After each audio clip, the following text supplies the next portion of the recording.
What's up everyone, welcome to today's video. Welcome to the Video Game Fight School channel. Thank you very much for tuning in. So apparently the very first developer Q&A is now completed. Overall, the developers were capable of presenting, in my opinion, what I felt were somewhat satisfactory answers to a lot of the questions that were posed to them in this developer Q&A. In my estimation, I counted about 19 pertinent questions that they decided to select in order for them to be able to give a better outlook on the game and answer questions that people and gamers in this community have had for the past few years. Now, before we even start jumping into these questions and the answers, I have to say that 20 questions seem like a lot, so I plan on making a series of videos over the course of the next few days or weeks covering some of the details, because I really love that we can get some expansion and, be able to get better details as to some of the implications and how it affects the game overall. So let's dive in.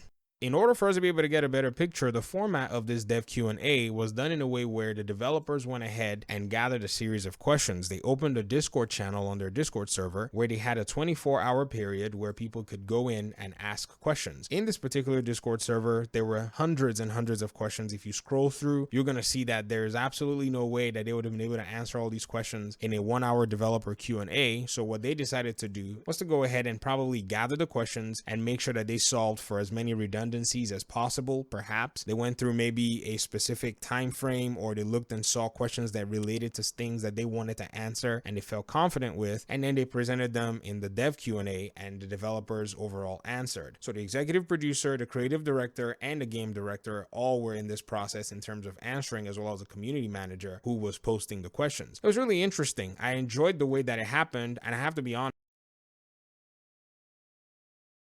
at some point I started to get bored, and I think that's just my own personal attention span, because I'd have preferred a video. But to be fair, again, a video, things can get lost in translation, but in the way words were written, it's easier for us to be able to dissect the statement and be much more confident with what has been in writing. So I have a series of screenshots on a Google Doc. If you want from me, I can share a link with you. That way you can just go back and refer to those so that you'll know what my talking points are. So today I really wanted to dive into a very pertinent aspect of the question and answer section that I feel is going to answer a lot of Red Hood player or people who are looking forward to playing Red Hood. I feel it's going to answer a lot of our questions. So initially, when Red Hood was revealed, a lot of what we saw was a lot of gunplay. This has caused a lot of people to be in a really interesting state of mind, thinking, man, if Red Hood is only limited to a lot of these attacks, I wonder how he's going to play. Is he going to be a mixed melee character, or is he going to heavily depend on his projectiles? So somebody posed a question today. This was, I think, question number 5, and they said, do all characters have the option to do stealth attacks? And they were asking in reference of Red Hood, maybe he can use or add silencers to his guns. And they were wondering if you can actually spec down to different combat trees. Like if, for instance, if with Red Hood, you can spec more into hand-to-hand combat, or if you can just spec into his guns to make him super powerful in one or the other. So Jeff Eleanor pretty much said no silencers. Red Hood is basically going to be using loud sidearms, and this is definitely going to raise enemy aggro. So the way you as a player decide to go about it actually is your own choice. But at the end of the day, he still has stealth takedowns. So if you wanted to play Red Hood and do stealth, you still have the ability to do so. Now, there is something pretty interesting that he says. He says, and I quote, Red Hood always uses his guns for ranged attacks and uses his hands and feet with lots of pistol whip strikes for his melee attacks. Now, for a very detailed aspect, this is something that Red Hood actually does while fighting. We've not necessarily seen a lot of this depicted in video game world, except for Injustice 2, where when you play or watch Red Hood fight, you'll notice that some of his attacks actually use the butt of his pistol to actually do some really cool attacks. In fact, if you really want to get a very good handle as to how the character plays, I recommend you watching some Injustice 2 professionals play, like people in the competitive category, and you'll be able to see Red Hood do a very good job in that aspect. And then he goes on to continue with his statement, and I quote, every hero's ability tree adds new moves and improves stats. So rather than having the option to play bare hands mode instead of using weapons, the ability design focuses on unlocking and adding new moves. Where you choose to invest in the ability tree early on is about choosing between unlocks that reflect how you want to play. And I close quote. So first of all, this is a big deal. This changes the entire perception that I had about the game. I mean, somewhere, somehow we suspected that this might be a thing, that the developers might have some kind of an ability tree that you pretty much have have to put XP in or maybe, you know, reward points in to be able to get stronger. But now this ability tree is already curated in a sense that you have moves or abilities that seem to be unique that you can continue to unlock as you play through the game. So this really is a better improvement, in my opinion, in terms of our knowledge of the game, because this now adds a little bit of depth per night, and you can actually play the different knights and make them to be strong and have improved and unique abilities that makes the game more fun in your approach. Now, here's the thing why I said that this particular Q&A session was actually more beneficial than, say, a video. And that's because I'm sure the developers were able to prepare their answers ahead of time. So this allowed for them to be able to give a better outlook as to how they could relay some of these answers in a way that showcased more of the game's features than we could see in, say, these video reveals. In fact, Jeff Eleanor continues, and I'm going to go ahead and continue to quote here, and he says, so, for example, I like to use Red Hood's grab and throw abilities, so I'll unlock them early in the tree, whereas a player who wants to shoot a lot might put more energy on unlocking more range damage boosts. It's about how you want to express yourself in combat. So it means that it appears that Red Hood's own skill tree is going to potentially branch into melee and ranged attacks. Potentially we might even have another branch that focuses on some of his other mystical abilities, and I think this adds an extra element to the game. For those of us who might have had some comparisons with, say, other RPGs like Assassin's Creed and so on and so forth, this might be the direction that the developers are going. In my opinion, I'm not necessarily against it. In fact, I think it's better that we have more depth than seeing the little elements that talk about gear and cosmetics without much context to it, and then things seem a little bit more obscure. But for now, getting a lot more of these details make a lot of sense for those of us here in the community. And then finally, Jeff Eleanor basically closes out this question by saying, in regard to trees, and I quote, he says, there are 3 ability trees per hero, plus a knighthood tree you unlock later. And then the momentum abilities are a whole other thing. So where you put your ability points and what challenges you complete to get momentum abilities will really change how you play, especially at the start. I genuinely think that this is a really solid mechanic setup. In fact, I wish they had actually led with this when they said Gotham Knights is going to be an RPG. They should have immediately found some room to start presenting us with the RPG-esque element rather than showcase the game in the way that they did. But hindsight's usually 20/20. In order for them to have been able to capture their audience, I believe they probably would have been able to just make things clear and have everybody ruminate as to how they want to go ahead and engage with this game. So far, so good. I think this is something that as a community, we start looking at bit by bit and looking at other video games that have tried these different mechanics and say, okay, it appears this is how the developers have decided to develop the games, and now things start to fall in place. Things start to be more contextual, because even for those of us that are more Arkham-based fans, right, we come into this game saying, okay, what are the systems that would help us maybe have some relatability to this game? I think a skill tree or an ability tree is exactly that. Batman in the Arkham games had an ability tree. In fact, it looked more like a web in Arkham Knight, but by Arkham City and Arkham Asylum and even Arkham Origins, it just seemed like a little chart or some kind of a board, but that's exactly what it is. And I think it's something that a lot of us basically don't really talk about, but the Arkham games are actually more RPG games than you could imagine. And I think this is basically where there's that intersection that as gamers, we can probably take a look and say, okay, we can deal with this, or maybe we cannot deal with this or don't want to deal with this. But I think more and more, as much as the developers continue to answer these questions, it will provide clarity, and I'm hoping that they actually do a little bit more of this showcase. Like, show us a little bit of the skill tree. There's nothing wrong with that, right? So